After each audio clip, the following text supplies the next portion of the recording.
কবর ডাকছে প্রতিদিন। কত মানুষ আপনার আমার বয়সে চলে যাচ্ছে। এই যে বেইলি রোডের আগুনে ৪৬ জন মানুষ পুড়ে ছাই হয়ে গেছে। ভাই আমার, আপনি যে ঘুমায় থাকেন রাতে, আমি যে ঘুমায় থাকি রাতে, ওই রাতে ভূমিকম্পে, একটা অগ্নিকাণ্ডে, একটা দুর্ঘটনায় মুহূর্তের ভিতরে যে আমি ছাই হয়ে যাব না, কোনো গ্যারান্টি আছে? ওই ৪৬ জন মানুষ যারা আগুনে পড়ে ছাই হয়ে গেছে, তাদের মধ্যে অনেকেই আপনার মতো এরকম পরিকল্পনা ছিল যে সে এটা করবে, সে ওইটা করবে, হ্যাঁ, সে অমুকের সাথে আড্ডা মারবে, হোস্টেল থেকে আপনার রেস্টুরেন্ট থেকে বের হয়ে এসে সে অমুক কাজ করবে, পরের দিন তমুক কাজ করবে, কত প্ল্যান প্রোগ্রাম ছিল, তাই না? কোথায় এখন প্ল্যান প্রোগ্রাম? আহা, মৃত্যু আমাদের প্রত্যেকটা মানুষকে প্রতিদিন মেসেজ দেয়, কিন্তু আমরা গ্রহণ করি না। এই জন্য ভাইরা, রোজা থেকে আমরা শিক্ষা গ্রহণ করব, রোজা থেকে আমরা মেসেজ গ্রহণ করব, বার্তা গ্রহণ করব।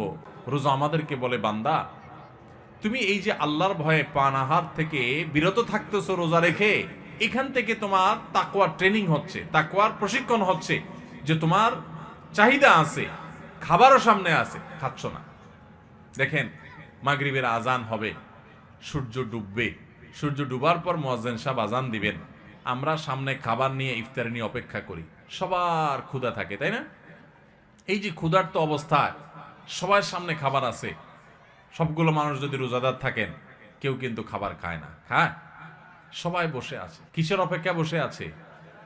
যে আল্লাহর নির্দেশ হবে, সূর্য ডুবলে তখন খাওয়া যাবে, আল্লাহর পারমিশন হবে, এটার জন্য কি করতেছে? সে বসে আছে। আল্লাহু আকবার।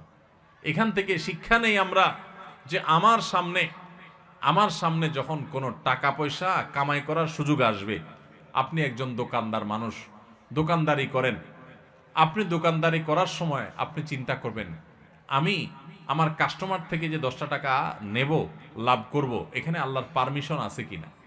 আপনি যদি ইন্ডিয়ান মশারির ডালের সাথে দেশি মশারির ডাল মিশায়া বিক্রি করেন, তাহলে, এবং সেটাকে দেশি মশারির ডাল বলে বিক্রি করেন, তাহলে এখানে কি আল্লাহর নির্দেশ আছে না নাই? আল্লাহর নির্দেশ আপনার অবৈধ কাজ করার, 2 নম্বরই কাজ করার, প্রতারণা করার, মিথ্যা কথা বলার পক্ষে কি আল্লাহর নির্দেশ আছে? তো আপনার রোজা রেখে এই যে ইফতার করছেন না, কেন করছেন না? খাই ফেলান না, কেন খাচ্ছেন না? কারণ এখনো আল্লাহর হুকুম।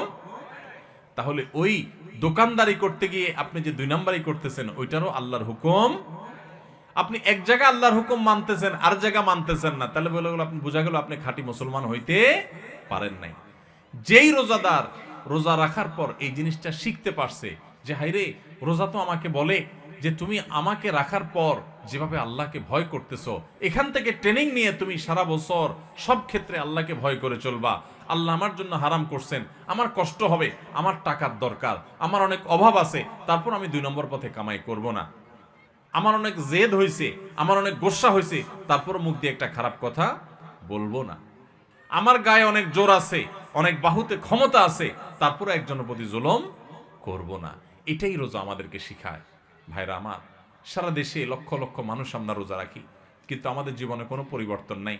আমরা রোজা রাখি, দুর্নীতি করি, রোজা রাখি, ঘুষ খাই, রোজা রেখে আবার আমরা মিথ্যা কথা বলি, রোজা রেখে আমরা আবার চিটারি বাটপারি করি, রোজা রেখে আমরা আবার মানুষের হক নষ্ট করি, রোজা রেখে আমরা অনেকে গালিগালাজ করি, রোজা রেখে আমরা অনেকে মানুষের অধিকার নষ্ট করি। কারণ ওই যে রোজার মর্ম আমরা বুঝতে পারি নাই। ভাইরে, শুধু ইফতার আর সাহরি খাওয়ার নাম রোজা না। ইফতার করা আর সাহরি করার নাম কি না? রোজা না। এটাতে রোজার স্ট্রাকচার দাঁড়ায়, কিন্তু রোজা ফাইনাল হয়, কমপ্লিট হয়, ফিনিশিং হয়, পূর্ণাঙ্গতা পায় যদি রোজা রেখে আপনি মুত্তাকি হইতে পারেন, যদি রোজা রেখে আপনি হারাম কাজ ছাড়তে পারেন, যদি রোজা রেখে আপনি খারাপ কাজ ছাড়তে পারেন। নবী করিম সাল্লাল্লাহু আলাইহি ওয়াসাল্লামের সেই হাদিসের দিকে তাকান, তিনি কি বলেছেন? মাল্লাম ইয়াদা কাওলা যুরি ওয়াল আমাল বি, যে ব্যক্তি মূর্খতা সুলভ কাজ ছাড়লো না, মিথ্যা কথা ছাড়লো না, মিথ্যা কাজ ছাড়লো না, গুনাহ এবং পাপাচার এগুলা ছাড়তে পারলো না, ওই ব্যক্তির রোজা রাখা আর উপোস থাকা সমান। তার উপোস থাকায় আল্লাহর কোনো ঠেকা পড়ে নাই। অতএব এই বছরের রমজানে আমরা আসেন আগে থেকে পরিকল্পনা করি, ভাইরা আমার, আল্লাহকে সাক্ষী রেখে আল্লাহর সাথে কথা দেই, আল্লাহ এত বছর রোজা রাখছি, তোমার রোজার মর্ম বুঝি নাই, এই বছর আমি রোজার মর্মটা একটু বুঝে রোজাটা সঠিকভাবে রাখবো। চেষ্টা করা যাবে না ইনশাআল্লাহ? আল্লাহ আপনি আমাদের সবাইকে তৌফিক দান করেন। আল্লাহ আপনি আমাদের সবাইকে মুত্তাকি বানায় দেন, মুত্তাকিদের ইমাম বানায় দেন, আমাদের তাকওয়া অর্জন করার তৌফিক দান করেন। আল্লাহ হারাম ছাড়ার তৌফিক দান করেন, হারামকে না করার তৌফিক দান করেন। মনে রাখবেন, চুরিদারি করার জন্য, দুর্নীতি করার জন্য, দুই নাম্বারি করার জন্য, গুনাহের কাজ করার জন্য, পাপাচার করার জন্য, এগুলোর জন্য কোনো যোগ্যতা লাগে না। এগুলো সবাই পারে। লোভ সামলানো, যে আমি চাইলে দুই নাম্বারি করতে পারি কিন্তু করব না, আমি চাইলেই একটা রিকশাওয়ালাকে একটা থাপ্পড় দিতে পারি কিন্তু আমি আল্লাহর ভয়ে দেব না, যে তার প্রতি অন্যায় করলে আল্লাহ আমার কিয়ামতের ময়দানে বিচার করবেন, আমি যত ক্ষমতা আলে মানুষ হই না কেন। আমি কাউকে চাইলে একটা গালি দিতে পারি কিন্তু গালি দেওয়া জায়েজ নাই, ইসলামে হারাম করেছে, ইমানদার কখনো মুখ খারাপ করতে পারে না, সেজন্য আমি বেঁচে থাকবো। এগুলোর জন্য যোগ্যতা লাগে, বেঁচে থাকার জন্য যোগ্যতা লাগে। এই যে রমজানের রোজা রাখেন, খাওয়ার জন্য যোগ্যতা লাগে না, খাইতে সবাই পারে, কিন্তু আল্লাহর নির্দেশ নেই সেজন্য বেঁচে থাকবেন, এটা সবাই পারে না, এটা রোজাদারে পারে। ঠিক না বেঠিক? অতএব আমরা সমস্ত হারাম কাজগুলো বেঁচে থাকার চেষ্টা করব। ঠিক আছে না ইনশাআল্লাহ? এই বেঁচে থাকার জন্য সদিচ্ছা লাগবে। বেঁচে থাকতে গেলে একটু কষ্ট হবে, আমি জানি একটু কষ্ট হবে। গালি দেওয়ার বদভ্যাস হঠাৎ করে ছাড়তে কষ্ট হবে। কথায় কথায় মানুষের গায়ে হাত তোলা, মানুষের দিকে ছুটে যাওয়া, মাস্তানি করা, মাতবরি করা, গুন্ডামি করা, বদভ্যাস ছাড়তে একটু সময় লাগবে। আমি জানি মোবাইলে হারাম জিনিস দেখেন, এই অভ্যাস ছাড়তে একটু কষ্ট হবে। মনে রাখবেন, আল্লাহকে সন্তুষ্ট করার জন্য, আল্লাহকে খুশি করার জন্য আপনি যদি পাক্কা নিয়ত করেন আর এই মসজিদ থেকে দোয়া করেন, ও আরশে আজিমের মালিক, আমি চাইলেই মুত্তাকি হইতে পারবো না, তুমি আমাকে একটু সাহায্য করো, তুমি আমাকে একটু রহমত করো, তুমি আমাকে অনুগ্রহ করো। তোমার কত বান্দা খারাপ মানুষ ছিল, তারা ভালো হয়ে গেছে, আল্লাহ তুমি আমাকে একটু ভালো মানুষ বানায় নাও, আমি যেন ভালো হইতে পারি। চেষ্টা করা যাবে না ইনশাআল্লাহ? আল্লাহর কাছে দোয়া করা যাবে না ইনশাআল্লাহ? ভোর রাত্রে যখন সাহরি খাইতে উঠবেন, সাহরি খাওয়ার পর ফজরের আজানের আগে আপনি 10 মিনিট 5 মিনিট একটু আল্লাহর কাছে কেবলামুখী হয়ে হাত তুলে রুমের লাইটটা বন্ধ করে একটু আল্লাহর সাথে কথা বলবেন। মানুষের সাথে বহুত কথা বলছেন, আল্লাহর সাথে একটু কথা বলে দেখেন। আল্লাহর সাথে কথা বলার স্বাদ আছে ভাই, অনেকে জীবনে একবারও এই স্বাদ পান নাই। একটু কথা বলে দেখেন, ভোর রাতে সাহরি খেতে উঠলে 10টা মিনিট একটু হাত তুলে কথা বলেন। কিভাবে কথা বলবেন? কথা বলবেন এইভাবে, ও আল্লাহ, কত গুনাহ আমি করেছি, কত পাপাচার আমি করেছি, মরতে আমার হবে, তোমার কাছে যাওয়া আমার লাগবে আল্লাহ, শয়তানের প্ররোচনা করেছি, এই রমজান মাস তুমি কত মানুষকে মাফ করে দাও। নবী করিম সাল্লাল্লাহু আলাইহি ওয়াসাল্লাম বলেছেন, ওয়ালিল্লাহি মুতাকাউ মিনান নার ওয়া যালিকা ফি কুল্লি লাইলা। রমজানের প্রত্যেক রাতে আল্লাহ তাআলা অনেক মানুষকে সাধারণ ক্ষমা ঘোষণা করে দেন, যে যাও অমুক অমুক অমুক অমুক, যাও তোমাদেরকে মাফ করে দেওয়া হলো, জাহান্নাম থেকে মুক্ত ঘোষণা করে দেওয়া হলো। আল্লাহ কত মানুষকে আপনি সাধারণ ক্ষমা করে দিবেন। আল্লাহ আপনার সাধারণ ক্ষমা পাওয়ার জন্য কোনো যোগ্যতার দরকার হয় না, আপনি চাইলে যাকে তাকে মাফ করে দিতে পারেন। দুনিয়ার প্রেসিডেন্ট প্রধানমন্ত্রী চাইলে একটা দেশের যাকে তাকে যা খুশি তা দিয়ে দিতে পারে। তাদের যদি ক্ষমতা, তারা তো মানুষ। আল্লাহ আপনি তো মহান সৃষ্টিকর্তা, আপনি তো চাইলে আমার সব অপরাধগুলো মাফ করে আমাকে ফেরেশতা বানায় ফেলতে পারেন, পারেন না আল্লাহ? তো আল্লাহ আপনি আমাকে মাফ করে দেন। একটু আল্লাহর সাথে কথা বলবেন, একটু দোয়া করবেন, একটু চোখের পানি ফেলবেন, একটু সেজদায় যে আল্লাহর সাথে কথা বলবেন, একা একা কথা বলবেন, আড্ডাবাজি করবেন না শুধু। আজকাল আমরা ইফতার নিয়ে আড্ডাবাজি করি, এখন আরেকটা বাইরে হয়েছে সাহারি পার্টি, আছে না নাই?